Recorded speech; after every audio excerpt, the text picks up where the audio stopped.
آج موجودہ زمانے میں نوجوانوں کو کریئرزم میں مبتلا کر دیا گیا ہے. کریئرزم کا بھوت سوار ہو گیا ہے. دنیا کمانا ہے, لائف سیٹ کرنی ہے, بڑی گاڑی چاہیے, بڑے گھر چاہیے, اچھی جگہ شادی ہونی ہے, عزت چاہیے, شہرت چاہیے, یہ ساری چیزیں ہیں. اور معاشرے نے یہی اسٹینڈرڈ بنا دیا ہے ایک کامیاب شخص کا. یہاں تک کہ ہمارے گھر والے, ہمارے والدین بھی اس چیز پر تنبیہ کرتے رہتے ہیں کہ بھئی تمہیں یہ کرنا ہے, مارکس کم نہیں آنے چاہیے, یہ جاب لگنی چاہیے, دن رات محنت کرو تبھی لائف سیٹ ہو پائے گی.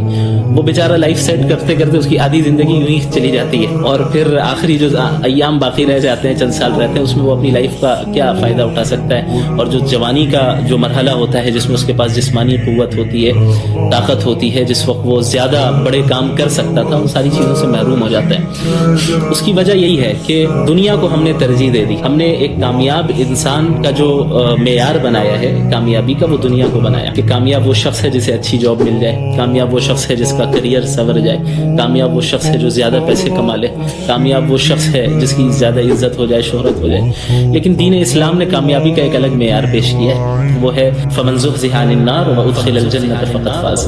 وہ کامیاب ہے جو جہنم سے بچ جائے, جنت میں داخل کر دیا جائے. حقیقی کامیابی یہ ہے.